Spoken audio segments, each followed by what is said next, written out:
Hello everyone. आज अपन देखो, आज जो पेपर हुआ है यानी 4 अप्रैल को जो फर्स्ट शिफ्ट का पेपर है उसमें इक्विलिब्रियम से जो क्वेश्चन आया हुआ है उसको अपन सोल्व करते हैं। देखो, solution of 5 ml 0.1 m NH3 added with 250 ml यानी 250 ml 0.1 m कंसंट्रेशन का क्या है NH4Cl। Solution calculate the pH. PH को आपको किस में कैलकुलेट करना है? 10 की पावर -2 में। पीकेबी इसके लिए दे रखा आपको NH4OH का 4.74, log 5 की वैल्यू 0.7 दे रखी है। अब हमें पहले तो क्या करना है, यानी कंसंट्रेशन देखो, NH3 की कंसंट्रेशन देखो बेटा, NH3 बराबर, हमें पता है कि नंबर ऑफ मोलरिटी यहाँ पर है 0.1 यानी 0.1 मोल पर लीटर में है और ये ml है वॉल्यूम। तो यहाँ अपन ने कर दिया इसको 5 × 0.1 m अपॉन में टोटल वॉल्यूम। देखो टोटल वॉल्यूम कितना है 255। दूसरा क्या अपने पास, दूसरा है NH4Cl का सॉल्यूशन जो इसमें ऐड कर रहे हैं। तो NH4Cl की कंसंट्रेशन क्या हो जाएगी, कंसंट्रेशन ऑफ NH4Cl ये हो जाएगी अपने पास 0.1 m, 0.1 m है ना। 250 × 0.1 m टोटल वॉल्यूम 255 हो गया, यानी टोटल वॉल्यूम फाइनल वॉल्यूम कितना हो गया, फाइनल वॉल्यूम हो गया अपने पास यानी 5 ml + 255 ये हो, ठीक है ना। अब हमें यहां से इनकी पीएच कैलकुलेट करने के लिए जो हेंडरसन हेसलवेज इक्वेशन है यानी पीओएच बराबर है, पीओएच बराबर क्या है बोलो, pKb plus log concentration of ये जो साल्ट है इसकी यानी NH4Cl अपॉन में नीचे कंसंट्रेशन क्या दे रखी है आपको NH3, ये NH3 की कंसंट्रेशन है। अब यहाँ पर देखो पीओएच, पहले पीओएच कैलकुलेट कर लेते हैं। पीकेबी आपको दे रखा है कितना 4.74 प्लस लॉग इसकी कंसंट्रेशन अपने पास कितनी है 250 × 0.1 m अपॉन में 255। फिर इसकी कंसंट्रेशन की नीचे किसकी दे रखी है NH3 की, तो NH3 की दे रखी है तो मैं यहाँ पर लिख देता हूँ इसको NH3 की कंसंट्रेशन को यहाँ पर, यानी इसके जो नीचे आएगी वो वैल्यू तो यहाँ पर आ जाएगी अपने पास नीचे, और ऊपर क्या आ जाएगा 255 अपॉन में 5 × 0.1। इसको तो अपन मारो कैंसिल, ये हो गया कैंसिल। अब अपने पास क्या आ गया POH बराबर 4.74 प्लस लॉग की वैल्यू क्या आ गई भाई 250 × 0.1 अपॉन में 5 × 0.1।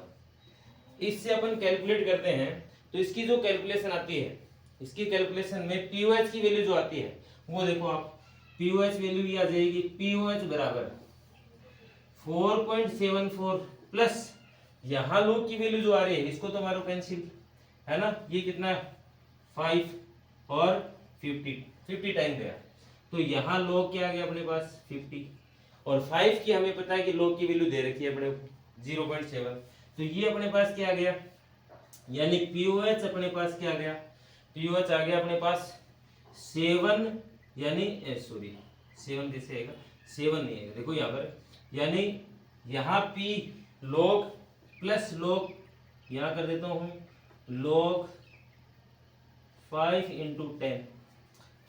10। अब इससे जो वैल्यू निकल कर आएगी वो वैल्यू क्या आएगी अपने पास, यानी इससे आ जाएगी अपने पास POH 6.44 आ गया, और टोटल पीएच निकालना है, पीएच कितना आ जाएगा, पीएच आ जाएगा बेटा 14 - 6.44, ये वैल्यू आ गई 7.56। अब पीएच को इसमें रिप्रेजेंट करना है, तो इसमें रिप्रेजेंट करना है तो क्या हो जाएगा, यानी ये आ जाएगी पीएच बराबर 756, 10 की पावर -2 में लिखना है, तो इसका मतलब 7.56 को अपन क्या लिखेंगे 756। Okay clear. नेक्स्ट देखो बेटा, नेक्स्ट क्वेश्चन बेटा ये दे रखा है आपको, ये अपने मोल कंसेप्ट से क्वेश्चन दे रखा है। Calculate the number of molecules and mole of SO2 in its 1.5479 litre at STP। आपको ये वॉल्यूम दे रखा है SO2 का, हमें पता है कि जब वॉल्यूम दे रखा है तो नंबर ऑफ मोल कैलकुलेट करेंगे, नंबर ऑफ मोल कैलकुलेट करेंगे given volume, given volume, given volume में हमें पता है कि किससे डिवाइड करेंगे, एसटीपीपी है, एसटीपी पर है तो 22.7 से डिवाइड करेंगे, किससे करेंगे 22.7, एनटीपी है तो 22.4 लीटर मान लेते हैं, ये एसटीपी है। तो यहाँ पर जो गिवन वॉल्यूम है वो अपना 1.479 लीटर अपॉन में 22.7 लीटर। इससे आप कैलकुलेट करते हैं तो वैल्यू कितनी आती है 0.065 ये आता है अपने पास नंबर ऑफ मोल। अब अपने को मॉलिक्यूल बताने हैं तो number of molecule, number of molecules, तो हमें पता है कि number of mole into Avogadro number, तो नंबर ऑफ मोल कितना आ गया अपने पास 0.065 इनटू अवोगैड्रो नंबर क्या हो गया, अवोगैड्रो नंबर है 6.022 इनटू 10 की पावर 23। इसको भी अपन कैलकुलेट करते हैं तो टोटल वैल्यू क्या आती है, ये आती है 3.92 इंटू 10 की पावर 23 इंटू 10 की पावर 23, ये अपने पास है मॉलिक्यूल आ गए। यहाँ पर अपन देखो 23 है तो इसको अपन मल्टीप्लाई करके 22 ही आएगी ये पावर, ठीक है ना, ये okay.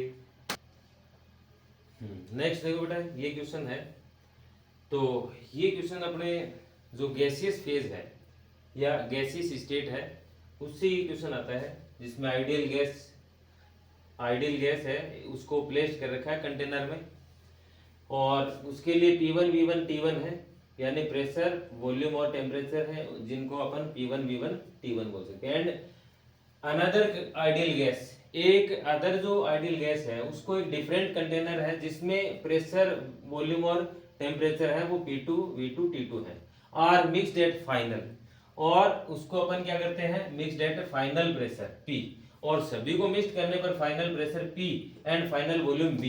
Calculate the final temperature, अपने को टेम्परेचर फाइनल कैलकुलेट करना है। हमें पता है कि बाई जो कंजर्वेशन ऑफ मोल है, इनको कंज्यूम होने के बाद जो कंजर्वेशन ऑफ मोल है, तो यहां अपन सॉल्यूशन कर रहे हैं कंजर्वेशन मोल, कंजर्वेशन मोल्स क्या हो गए बेटा, यानी N1 और प्लस N2, ये N फाइनल हो, ठीक है ना, जो N फाइनल है। हमें पता है कि PV equal to ideal gas equation nRT है, ठीक है ना, ऐसे ही P1 V1 और ये T1 हो गया, ठीक है, तो ये N1 हो गया। ऐसे ही P2 V2 बराबर N2 और RT2 हो गया। R गैस कांस्टेंट है, टेम्परेचर अलग अलग है, ठीक है, इससे ये गैस मतलब इक्वेशन बनाई गई है।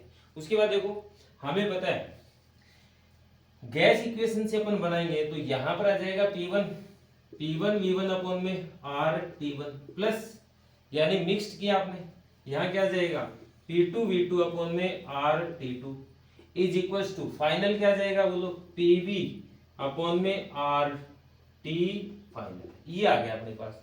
इससे TF की वैल्यू निकाल लो, इससे TF की वैल्यू ऐसे निकलेगी TF बराबर क्या हो जाएगा, TF बराबर हो जाएगा T1 इंटू T1 अपॉन में T2, यानी T1 है उसको T1 इंटू T2 भी लिख सकते हो आप, इसको ये लिख सकते हैं T1 इंटू T2 अपॉन में क्या आ गया, अपॉन में आ गया P1